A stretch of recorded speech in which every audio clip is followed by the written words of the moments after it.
예, 2025년이 저물고 있습니다. 자, 그래서 어느 해보다 이슈가 많았던 한국 자동차 산업의 1년을 정리해 보려고 하는데요. 올해 우리 자동차 업계는 성숙과 도약 그리고 구조적 긴장이 교차한 한 해였습니다. 글로벌 정책 리스크와 전기차 시장 재편, 브랜드 경쟁 구도의 변화 속에서 국산차와 수입차 모두 중요한 분기점을 맞았고 기술과 제품 전략, 산업 생태계 전반에서 굵직한 사건들이 이어졌습니다.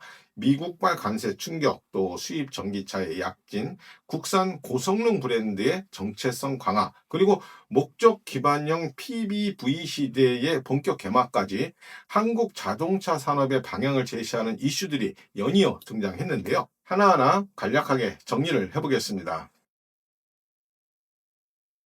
올해 글로벌 자동차 산업의 최대 이슈는 미국의 고율 관세 정책이었죠. 일본과 유럽의 글로벌 완성차 브랜드는 물론 수출, 특히 미국 시장 의존도가 큰 현대차와 기아는 생산과 물류, 현지화 전략을 전면 재조정해야 하는 상황이 됐습니다. 글로벌 품질 이슈도 큰 주목을 받았습니다. 예전과 다르게 전자장치 등의 소프트웨어 결함과 그리고 전기차 배터리 관련 리콜이 급증을 했는데요. 특히 포드는 올해만 150건이 넘는 역대급 리콜 기록을 세우기도 했습니다. 첨단 전자화 차량 시대의 품질과 내구성, 안전 규제가 얼마나 중요한지 다시 한번 확인시켰습니다. 여기에 사고 시 문이 열리지 않는 전자식 도어 핸들 논란, 그리고 스크린에 의존하는 터치식 기능 작동 같은 편의 중심의 UX가 오히려 안전을 위협할 수 있다는 문제의식도 확산이 됐습니다. 테슬라가 FSD 기반의 자율주행 로보택시 운행을 본격 시작한 것도 주목할 부분이죠.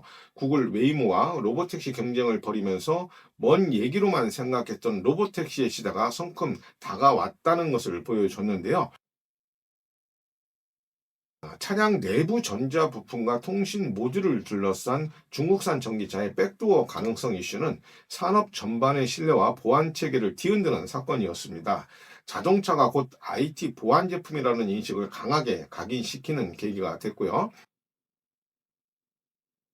현대차와 기아는 북미에서 발생한 이른바 챌린지 도난 사태와 관련해 보상 합의를 이끌어내며 분쟁을 마무리했습니다. 5년여 이상 끌어온 분쟁이 마무리되면서 신뢰 회복이라는 성과와 함께 브랜드가 글로벌 시장에서 감내해야 할 책임의 범위가 어디까지인지를 보여주는 사례로 기록됐습니다. 국내 시장에서는 수입 전기차의 돌풍이 이어졌습니다. 테슬라와 BYD를 중심으로 가격 경쟁이 심화하고 보조금 구조 변화가 맞물리면서 한국 EV 시장의 소비 패턴과 경쟁 구도가 크게 흔들렸는데요. 2026년 또 다른 중국 브랜드의 한국 진출도 예정돼 있어서 국산 전기차의 가격과 상품 전략 혁신을 강하게 요구하고 있습니다. 예, 그리고 KGM과 르노코리아의 신차 강세도 주목할 부분인데요. 완성차 시장의 다극화 흐름이 예년보다는 뚜렷해졌습니다. 체질 개선과 브랜드 회복 가능성을 보여준 한 해였고, 마이너 완성차의 생존 전략이 산업 경쟁 구조의 중요 변수로 떠올랐습니다. 또한 기아가 상업 모빌리티 전환을 선언하며 PBV 시대의 본격 개막을 알렸습니다. 차량을 넘어 비즈니스 플랫폼으로 확장하는 새로운 시장이 구체화되기 시작했고요. GM의 글로벌 전략 재편과 한국 사업 존립 논쟁은 산업 전반에 긴장감을 불러일으켰습니다. 생산 거점 경쟁과 비용 부족, 시장 역할 재정의 문제가 다시 수면 위로 떠오르며 한국 자동차 산업의 구조적 과제가 여전히 진행 중이다라는 것을 보여줬고요.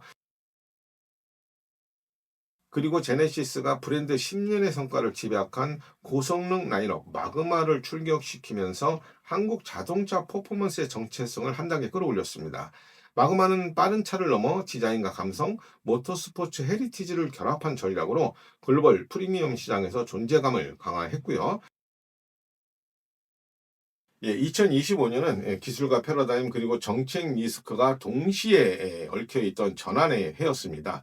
예, 고성능 브랜드 전략, 그리고 전기차 시장의 재정렬, 보안과 품질 이슈, 글로벌 공급망 리스크는 한국 자동차 산업이 다음 단계로 나아가기 위해서 꼭 넘어야 할 과제라는 것을 분명하게 보여줬고요. 그리고 아쉬운 점도 있습니다. 자율주행과 로보택시, 소프트웨어 기반 자동차죠. SDV 분야가 큰 속도를 내지 못했다는 건데요.